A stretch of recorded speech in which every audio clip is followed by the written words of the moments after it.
एक सारांश एक पुस्तक का आपके साथ शेयर करना चाहूंगा। आपने 7 habits of highly effective people जो पुस्तक आपने शायद पढ़ा होगा, स्टीफन कॉवी जो सबसे बड़े माने जाने वाले मैनेजमेंट गुरु थे, उन्होंने यह पुस्तक लिखा है। Considered to be the most famous management book ever written. New york times के बेस्ट सेलर में 60 हफ्ते तक ये टॉप पे थी और आज शायद 90% बी स्कूल्स में जहां एमबीएस की डिग्रीज मिलती हैं यूरोप अमेरिका के साथ सब स्कूल्स में यह पुस्तक पढ़ाई जाती है। और फॉर्च्यून 500 कंपनीज के शायद ही कोई एग्जीक्यूटिव्स बचे होंगे जिन्होंने इस पुस्तक का कोई कोर्स ना किया हो, कोई क्रैश कोर्स 1 हफ्ते का, 2 हफ्ते का, 5 हफ्ते का कोर्स ना किया हो। इस पुस्तक उन्होंने लिखा, बहुत समझने वाली ये बात है, ध्यान से सुनना। उन्होंने अपने जीवन में यह पुस्तक लिखने से पहले 3000 सक्सेसफुल लोगों का संपर्क किया, जो सिर्फ धन कमाने में या व्यवसाय बढ़ाने में सफल नहीं, बड़े व्यवसाय के साथ जीवन के सभी रोल में सफल थे। हस्बैंड या वाइफ, ब्रदर या सिस्टर, नेबर या रिलेटिव, फ्रेंड, डॉटर या सन, सभी जो रोल हमें जीवन में सभी को करना है, वो सभी रोल में ये लोग सफलता उन्होंने पाई थी।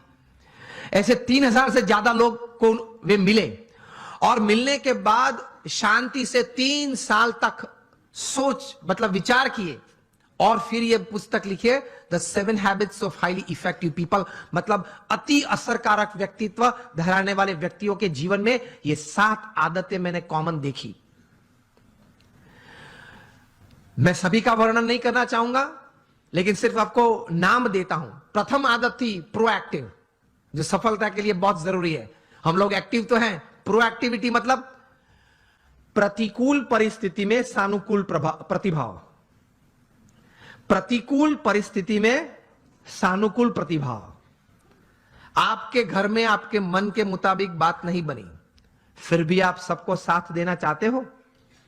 आप जो ट्रस्ट में हो, जो संस्था में हो, जिसमें आपका प्रोजेक्ट, आपका विचार अच्छे थे, लेकिन सर्वानुमत से वो स्वीकार नहीं किया गया और किसी और का विचार स्वीकार किया गया, फिर भी आप इतने उत्साह से उस प्रोजेक्ट में अपने आप को वो सेवा में जोड़ सकते हो।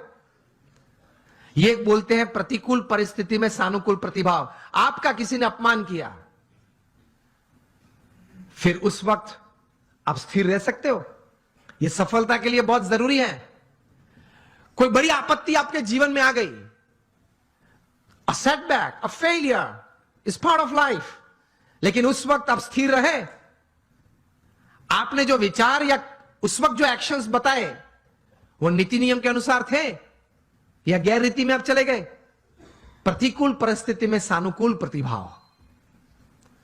किसी ने चांटा मारा, फिर भी आप हंस रहे हैं, हंस सकते हैं। To keep yourself stable is the first important aspect. प्रतिकूल परिस्थिति में सानुकूल प्रतिभाव। दूसरी बात लिखते हैं, begin with the end in mind. जो भी आप करना चाहते हैं तो उसका अंतिम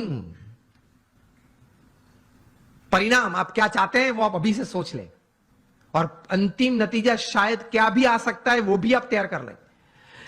तीसरी बात लिखिए, putting first things first, priority. चौथी बात लिखिए, थिंक विन विन। आप भी जीते, मैं भी जीतूं। आप भी पैसा कमाए, मैं भी कमाऊं। आप भी सुखी हो, मैं भी सुखी हूं। क्योंकि ये नेट का जमाना है, एज ऑफ इंफॉर्मेशन है, क्वालिटी कंट्रोल का जमाना है। आप किसी व्यक्ति या किसी कलीग के साथ 1 बार 2 बार चीटिंग कर पाओगे, तीसरी और चौथी बार नहीं। यस और नो? Think win win. मैं जिसके साथ धंधा करता हूं वो भी जीते, मैं भी जीतूं। वो भी सुखी हो, मैं भी सुखी हूं, दोनों कमाए। 5वीं बात लिखी थी, seek first to understand and then to be understood. ये मिलियनर यूथ समृद्ध जीवन के लिए ये आदत बहुत जरूरी है। Seek first to understand and then to be understood. आप पहले वो व्यक्ति को समझने का प्रयत्न करें, फिर वो व्यक्ति मुझे समझे, ऐसी अपेक्षा रखे। हमारी बात यह होती है कि देख तू मेरा सुन, पहले तू मेरी बात सुन। ये स्टीफन कॉवी लिखते हैं, ये 3000 सक्सेसफुल पीपल के जीवन में यह आदत थी। पहले वे सामने वाले व्यक्ति को शांति से सुनते थे। कभी हम सुनते हैं तो उसके पीछे हमारा विचार यह रहता है कि इसको उत्तर क्या दूं। उत्तर देने के लिए मत सुनना। स्टीफन कॉवी लिखते हैं एम्फैटिक लिसनिंग। समझने के लिए सुनना। 5 आदतें हुई। 6 लिखते हैं सिनर्जी। एनर्जी तो हम सब समझते हैं, मतलब आगे ऐसा लगता है। सिनर्जी मतलब 2 या 2 से ज्यादा व्यक्ति जब साथ में आते हैं, कुछ काम करने का निर्णय लेते हैं, काम करना शुरू करते हैं, मतभेद हो जाते हैं, कभी मनभेद भी हो जाते हैं, फिर भी साथ रहने का निश्चय करते हैं, साथ रहते हैं और चर्चा करते हैं, कॉमन मिनिमम प्रोग्राम डिसाइड करते हैं, कॉमन मिनिमम प्रोग्राम के लिए अपनी एनर्जी रिसोर्सेज अंदर डालते हैं, एक परिणाम पैदा करते हैं और परिणाम का आनंद लेते हैं, उसी आनंद में दूसरा काम करने का तैयार करते हैं, उसको सिनर्जी बोलते हैं। ये सिनर्जी के साथ काम करना वो आपको समृद्ध बनाएगा। लेकिन हमारी विचारधारा और आदत ऐसी है, 1 इंडियन इक्वल टू 3 जापानीज। एक भारतीय, उसमें इतनी ताकत होती है, 3 जापानीज जो काम कर सकते हैं वो एक भारतीय कर सकता है। 1 Indian equal to 3 Japanese, 2 Indians equal to 1 Japanese. अब पता चला, जब 2 भारतीय साथ में आते हैं ना, तब संघ टूटता है। मेरे हिसाब से करना है, वो बोले मेरे हिसाब से करना है, तो फिर दोनों की शक्ति साथ में आती है तो भी कितनी बन जाती है? एक जापानीज जैसी। And 3 Indians equal to 0। 3 साथ में आ जाते हैं तो 0 बन जाता है। और 7th हैबिट लिखते हैं शार्पन योर सॉ। मतलब आपको अगर if you want to cut a tree by a saw, तो you have to sharpen it. तो your saw, your physical saw, you have to keep exercises, mental saw, you have to keep good reading and thinking good, your emotional saw, that is you have to have the right type of feelings, and your spiritual saw. इसमें Stephen Covey लिखते हैं कि connect with your creator through prayers every day. आप अपने सर्जनहार के साथ संबंध नित्य रखना प्रार्थना के रूप से। ये 3000 सफल व्यक्ति के जीवन में उन्होंने भगवान के प्रति श्रद्धा दृढ़ देखी। ये सफलता का बहुत बड़ा कारण है, क्योंकि जीवन में ऐसे प्रसंग बनेंगे जब आपके मोबाइल में 500 नंबर होंगे, किसको फोन करूं वो प्रश्न आ जाएगा। और ऐसे प्रसंग बनेंगे सिवियर फेलियर के, जो लाइट हम देखते हैं, इलेक्ट्रिसिटी देखते हैं, थॉमस अल्वा एडिसन ने दी। एक बार सुबह में बड़ी आग लग गई और पूरी एडिसन फैक्ट्रीज जल गई। एडिसन को किसी ने बताया, वे चले सुबह में देखा कि it was a heap of Ashes. छोटे बच्चे को साथ में लेके गए थे और बच्चे को बताया कि go and call your mother. क्यों? She might not have seen such a big heap of ash in her life. कितने स्थिर थे।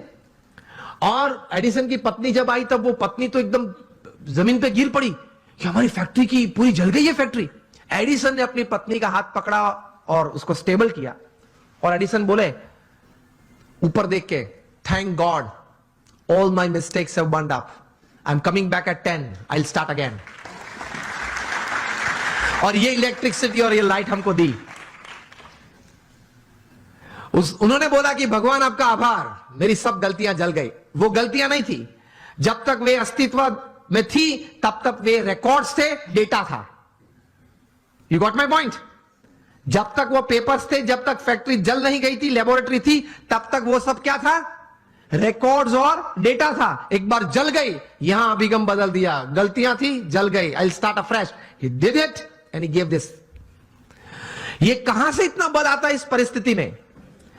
प्रमुख स्वामी महाराज का संकल्प था कि लंदन में एक भव्य शिखरबद्ध मंदिर करना है। हैरो वहां एक एरिया है, वहां हमने जमीन भी ली, लेकिन नेबरहुड में सबने ये प्रश्न उठाया कि ये लोग 12 बजे तक घंट बजाएंगे, आरती करेंगे, तो हमारी प्राइवेसी डिस्टर्ब हो जाएगी। अब ऐसा तो करते नहीं है हम, लेकिन वहां एक सिग्नेचर कैंपेन होता है, वो भी एक part of the legal process है। उन्होंने वो किया, और ज्यादा सिग्नेचर लोकल्स थे उनकी हुई, तो कोर्ट ने रूलिंग दे दिया कि BAPS can not construct a मंदिर, या वो यहां मंदिर नहीं बांध सकते, और हम केस हार गए। प्रमुख स्वामी महाराज बड़ौदा में थे और बोर्ड ऑफ ट्रस्टीज ने फोन किया वहां लंदन से कि स्वामी जी हम केस हार गए। प्रमुख स्वामी महाराज के साथ हमारे बड़े सदगुरु संत पूज्य विवेक सागर स्वामी थे। उन्होंने ये प्रसंग प्रत्यक्ष देखा। प्रमुख स्वामी महाराज के चेहरे पे एक व्रिंकल भी नहीं फरी। प्रथम वाक्य वे बोले, जैसी भगवान की इच्छा। दूसरा वाक्य वे बोले कि हमने तो अपना पुरुषार्थ सही भावना से किया था, अब परिणाम जो भगवान की इच्छा है वो हम स्वीकार लेंगे। और तीसरा वाक्य बोले कि हमने तैर किया था, वो मंदिर तो करना है, और कोई जगह ढूंढना चालू कर दो, मंदिर तो जरूर बनाएंगे। और बनाया, और रीडर्स डाइजेस्ट ने 95 में जब प्रतिष्ठा हुई तब लिखा, it is the 8th wonder of the world. शायद आप लोगों ने किसी ने वो मंदिर देखा होगा निजदन में। It is the 8th wonder of the world. तो ऐसे महापुरुषों के जीवन में से ये बात सफलता के लिए सीखनी है। जब सेटबैक आए जीवन में, कोई फेलियर आए, कोई ऐसी परिस्थिति खड़ी हो जाए, तब ये इंट्रोस्पेक्शन करना कि मैंने अपनी बुद्धि के अनुसार पूरा पुरुषार्थ किया था, हां, तो अब भगवान की इच्छा, जो परिणाम आए वो मुझे स्वीकार है, लेकिन अब जो परिस्थिति है उससे बाहर निकलना है, और जो तैर किया वो करना तो है ही।